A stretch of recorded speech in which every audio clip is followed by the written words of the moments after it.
महाराष्ट्राचे मुख्यमंत्री देवेंद्र फडणवीसजी हे विसरले असतील की ठाकरे ब्रँड हा कालही होता, आजही आहे आणि उद्याही राहील.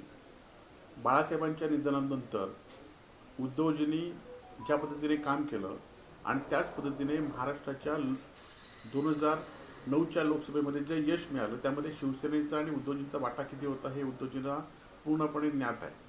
त्यानंतर झालेल्या विधानसभा निवडणुकीमध्ये सुद्धा बाळासाहेबांच्या निधनानंतर सुद्धा किंवा भारतीय जनता पार्टीने आमच्याशी ऐनवेळी युती तोडली तरी पण 63 आमदार हे बाळासाहेबांच्या नंतर उद्धवजींनी स्वतःच्या ताकदीवर निवडून आणलेले आहेत. हे संपूर्ण महाराष्ट्र करत आहेत.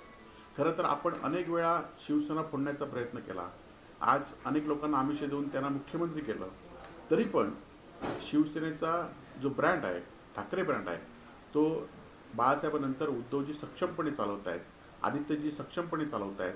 आणि त्याचं प्रत्युत्तर जर कालच्या विधानसभेच्या निवडणुकीमध्ये जो काय हेराफेरी झाली आहे, जे काय घोषणांचा पाऊस झाला आहे आणि आता जो कर्जबाजारी झाला आहे आणि त्यामुळे निश्चितपणे फडणवीस कायम नसेल तर त्यांच्या मनाला माहिती आहे की जोपर्यंत ठाकरे ब्रँड आहे, जोपर्यंत उद्धवजी आहेत, आदित्यजी शिवसेनेचं नेतृत्व करतायत, तोपर्यंत ठाकरे ब्रँड हा ठाकरे ब्रँडच राहणार आहे. काल मीनाताई ठाकरेंच्या पुतळ्यावरती शाई फेक करण्यात आली, कसं बघता याकडे? आणि हे ठाकरेंचेच कार्यकर्ते असल्याचं असं सांगितलं जातं. नाही, खरं तर या सगळ्यांचा सखोल चौकशी चालू आहे आणि उद्धवजींनी सुद्धा सगळ्या कार्यकर्त्यांना, सगळ्या शिवसैनिकांना शांत राहण्याचं आवाहन केलेलं आहे आणि त्यानुसार शिवसैनिक शांत आहेत. योग्य पद्धतीने पोलिसांनी तपास करावा, परंतु या तपासामध्ये राजकारण करू नये. जसं रंगपेठ झाल्यानंतर आम्ही राजकारण केलं नाही, तसं तुम्ही पण या तपासामध्ये राजकारण करू नये एवढीच आमची अपेक्षा आहे. खरं तर 16 वर्षापूर्वी राणे आणि कदम हे कुटुंबीय स्वार्थासाठी एकमेकावर आरोप करत होते. स्वार्थासाठी त्यांनी अनेक पक्ष बदलले. त्यांच्या मुलांच्या भवितव्यासाठी, जसं नारायण राणेंनी आपल्या मुलांच्या भवितव्यासाठी शिवसेना, स्वाभिमान पक्ष, भारतीय जनता पार्टी, शिवसेना, शिंदे गट आणि त्याचप्रमाणे रामदासभाईंनी सुद्धा आपल्या मुलाच्या स्वार्थासाठी तिथल्या आमचे स्टँडिंग आमदारांच्या विरोधात बंडखोरी केली.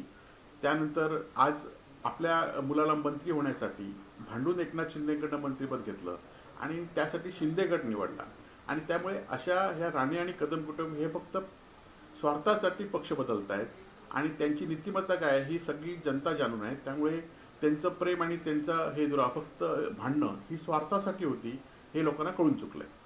राहुल गांधी आज पत्रकार परिषद घेणार आणि त्या पत्रकार परिषद माध्यमातून हायड्रोजन बॉम्ब टाकण्याची शक्यता कसं बघता तुम्ही? राहुल गांधी ज्या पद्धतीने जो निवडणूक आयोगाचा त्यांनी अभ्यासपूर्ण विश्लेषण केलं आहे त्याच पद्धतीने एखाद्या विषयाचं ते अभ्यासपूर्ण विश्लेषण करतात आणि संपूर्ण देशाचं लक्ष याच्याकडे आहे. योगेश कदमांनी सीएम यांचे धन्यवाद मानले की पाणत रस्त्यासंदर्भात, या योजनेसंदर्भात कसं? मी योगेश कदमांना जाहीर आवाहन करतो की सिंधुदुर्ग जिल्ह्यातला पाणंद रस्ता एक तरी रस्ता दाखवा. एकही रस्ता या जिल्ह्यामध्ये पाणंद रस्त्याच्या स्कीममध्ये झाला नाही आणि त्यामुळे फक्त हे घोषणा आहेत, निवडणुकीसाठी घोषणा होत्या आणि त्यामुळे एकही रस्ता या सिंधुदुर्ग जिल्ह्यामध्ये पाणंद योजनेमध्ये झाला नाही.